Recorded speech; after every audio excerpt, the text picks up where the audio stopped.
One day, Louis Theroux was at the end of his tether.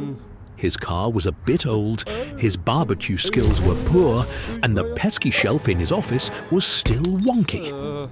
And so he took to the internet to look for some advice, where he found lots of angry men telling him he needed to be a real man, and that to do so he would need to visit the Manosphere. Then, all of a sudden, like so many before him, he got sucked in. Oh, we're here. At first, he couldn't help but notice the Manosphere seemed very warm. Maybe that was because of all the hot air. Regardless, he picked himself up and set out on an adventure to see what he could learn. At first, he met a boy called H.S. Tiki-Toki, who said that being a real man was all about filming yourself lifting weights. Eating wadu, whatever that is, and being nasty to women. Oh dear, which didn't quite make sense, as Louis had noticed that H.S. Tiki-Toki was actually very nice to his mummy, and did everything she told him to. Time to move on. Then Louis met a man called Justin, who had a posh car, lots of money, and a very posh apartment.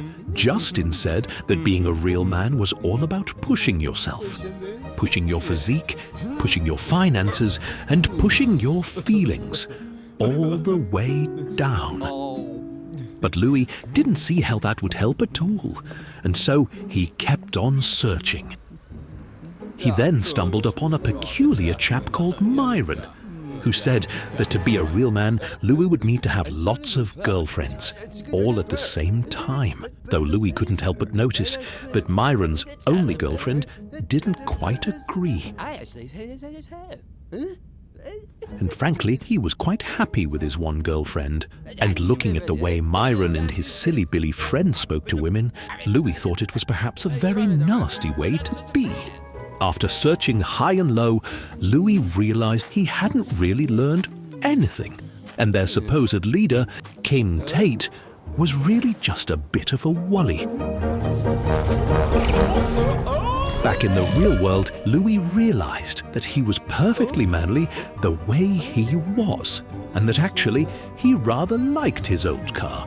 His barbecue skills were just fine, and he didn't really mind his wonky shelf.